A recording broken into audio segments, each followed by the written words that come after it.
What if the music that made the world tremble was written by a man who was slowly losing the world itself? Beethoven did not just lose his hearing. He lost the one door through which life had always reached his soul. And the strangest part is this: his greatest music came after the silence began, before Beethoven became a name carved into history, before concert halls rose to their feet for his music. There was only a boy in a small city, sitting near a piano, carrying a gift that did not yet feel like freedom. His name was Ludwig van Beethoven. The world would one day call him a genius. But genius, for him, did not begin with applause, and it began with pressure, fear, and the quiet pain of being expected to become extraordinary before he had even learned how to be a child. If you enjoy learning English through powerful stories from history, please subscribe to support the channel and help us continue creating meaningful stories like this. Beethoven was born in Bonn in 1770, into a house where music was always present. But in that house, music did not always sound like joy. His grandfather had been respected as a musician. His father, Johann, was a singer. So when young Ludwig showed musical talent, his father saw not just a child, but a possible miracle. Europe still remembered Mozart, the brilliant child who had amazed kings and queens. Johann wanted Beethoven to become another Mozart. But behind that dream was something heavy. Long hours of practice, harsh discipline, a home troubled by alcohol, money problems, and emotional distance. For many children, music is a place of play. For Beethoven, it became both a doorway and a cage. And yet, something inside him did not break. In that difficult home, Beethoven began to understand that music could hold more than beauty. It could hold anger. It could hold loneliness. It could carry what a wounded heart could not say, long before silence entered Beethoven's ears. Struggle had already entered his life. And maybe that is why, when life later took sound away from him, he did not answer like an ordinary man. He answered like Beethoven. The boy who learned to survive through music eventually became a young man who needed the world to hear what was burning inside him. Bonn had shaped him, but Vienna would test him. At that time, Vienna was more than a city. It was the beating heart of European music, a place of candlelit salons, grand theaters, noble families, and invisible rules. A musician could disappear there or become unforgettable. Beethoven arrived with talent, ambition, and a restless spirit that did not fit quietly into any room. He was not the kind of performer people could easily ignore. When he sat at the piano, something changed in the air. He did not simply play with elegance. He attacked the keys with feeling, as if every note carried a private argument with life itself. Some listeners were amazed. Others were unsettled. But almost everyone understood one thing. This young man was different. Vienna gave Beethoven almost everything a young musician could dream of: attention, patrons, teachers, and a path toward greatness. But it also placed him inside a beautiful world with quiet chains, and musicians often depended on wealthy families for survival. They were invited into elegant rooms, but not always treated as equals. They could be praised for their talent, yet still expected to obey. Beethoven accepted support, but he hated the feeling of being owned. He wanted dignity. He wanted freedom. He wanted music to speak with the full force of a human soul, not merely decorate the lives of the powerful. He had come to Vienna to be heard. But Vienna would also become the place where he first began to lose sound. At first, it was only a strange winging, a buzzing, a sound that should not have been there. Then, voices became harder to understand. Conversations blurred. Certain tones slipped away from him, like water through his hands. The world was finally beginning to listen to Beethoven. But Beethoven was beginning to lose the world of sound. What began as a small disturbance soon became the deepest fear of his life. To lose hearing is painful for anyone. But for Beethoven, hearing was not just one of the senses. It was the bridge between his inner world and the world outside. It was how he understood emotion, structure, beauty, and truth. A painter who loses sight is not only losing color. A singer who loses voice is not only losing sound. In the same way, Beethoven felt he was losing the very language through which his soul had always spoken.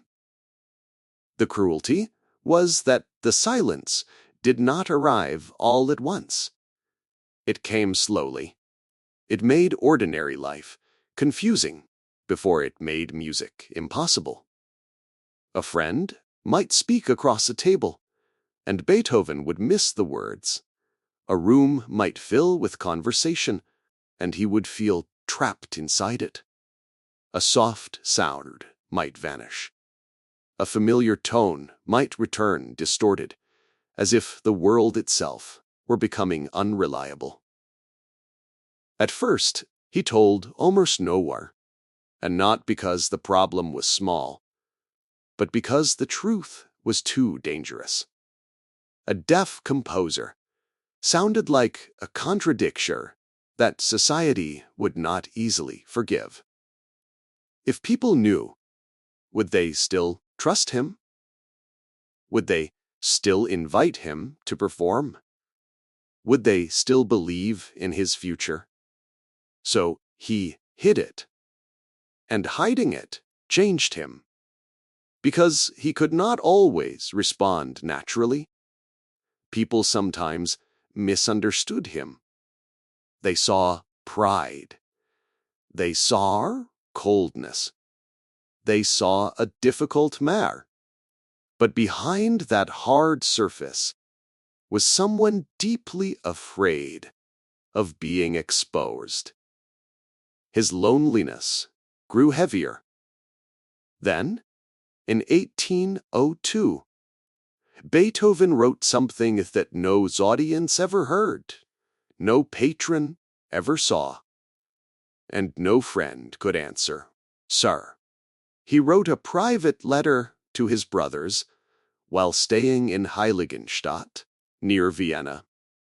Today, it is known as the Heiligenstadt Testament. It was not written for fame. It was not written for history.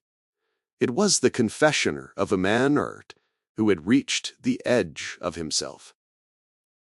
In that letter, Beethoven revealed the pain he had been hiding. He wrote about isolation, shame, and despair. He admitted that there were moments when he questioned whether he could continue. But then came the turning point.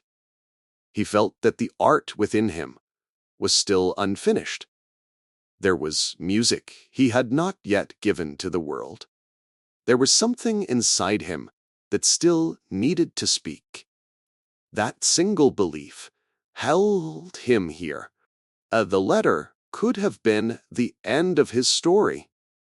Instead, it became the beginning of his greatest music. From the edge of despair, Beethoven did not return as the same man. He returned with music that seemed to carry the weight of everything he had survived. As his hearing grew weaker, his imagination grew larger. The outside world became harder for him to reach. But the inner world inside his mind became vast, stormy, and alive. He no longer seemed interested in writing music that simply pleased a room. He wanted music to struggle, to breathe, to rise, to fall, to resist, to overcome. His compositions began to sound less like entertainment and more like human life itself. The Moonlight Sonata sounded like grief learning to whisper. It did not need dramatic force to touch the heart. Its power came from restraint, from the feeling that something deep was being held back, because it hurt too much to say directly. Then came the Eroica Symphony. It was bold and enormous for its time, as if Beethoven were expanding the size of human emotion inside music. Heroism was no longer clean or simple. It was difficult. It was wounded. It was still standing. Then came Symphony, number 5. Its famous opening feels like fate arriving at the door. Whether we imagine destiny, fear, or resistance, the music does not sound passive. It sounds like a person meeting darkness face to face and refusing to bow. And still, the silence grew. This is the part that feels almost impossible to believe. The less Beethoven could depend on the physical world of sound, the more he trusted the world within. He composed through memory, structure, vibration, and imagination. He knew the voices of instruments so deeply that he could build them in his mind. He could no longer hear life as others heard it, but he could still shape sound with terrifying clarity.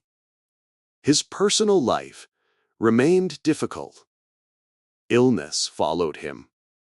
Love often escaped him. Friendships could break under the pressure of his temper and pain. Family conflicts drained his spirit. Beethoven was not perfect, and that truth makes his greatness more human. He was not a calm hero, walking untouched through suffering. He was wounded, proud, difficult, lonely, and still creating. Then, near the end, he gave the world something almost unbelievable. After years of pain, isolation, and fading sound, Beethoven did not leave the world only with sorrow. He reached toward joy. Symphony, number 9, was not easy joy. It was not the joy of a man who had never suffered. It was joy that had passed through darkness and survived. And that final reach toward joy led Beethoven to one of the most unforgettable moments in musical history. And in 1824, Symphony No. 9 was performed in Vienna. By then, Beethoven was almost completely deaf. The young man who had once shaken rooms with his piano playing now stood near the orchestra, surrounded by sound he could no longer fully enter. The music moved through the hall with power. Voice rose in the final movement. The audience felt something larger than a concert. They felt a human spirit refusing to disappear. But Beethoven could not hear their reaction. When the performance ended, the crowd began to applaud. People were moved, amazed, and grateful. Yet Beethoven remained facing the musicians, unaware of the thunder behind him. Then, one of the performers gently turned him around. Only then did he see what his ears could not receive. He saw the applause. He saw the faces. He saw that the music born from his private silence had reached thousands of hearts. That image stays with us because it says more than any fact can say. Beethoven could no longer hear the world, but the world could not stop hearing Beethoven. His life reminds us that loss does not always end the story. Sometimes, what is taken from us forces something deeper to rise. Beethoven turned pain into beauty, loneliness into expression, and silence into a voice that still speaks across centuries. And this is why his music still feels alive today. It is not only beautiful, it is human. It carries sorrow, resistance, hope, and the courage to continue when life feels impossible. Beethoven was not great because his life was easy, and he was great because he kept creating when life became almost unbearable. The lesson is simple, but powerful. We cannot always choose what life takes from us, but we can choose what we create from what remains. In our own lives, this means we should not wait for perfect conditions before we begin. If you are learning English, building a dream, healing from disappointment, or starting again after failure, remember Beethoven. Progress may feel slow. Your efforts may feel invisible. But every small step is training your inner strength. Keep listening. Keep practicing. Keep creating. Your voice may be quiet today, but over time, it can become strong enough for the world to hear. What part of Beethoven's story touched you the most? His struggle, his courage, or his music? Please share your thoughts in the comments so we can learn from each other.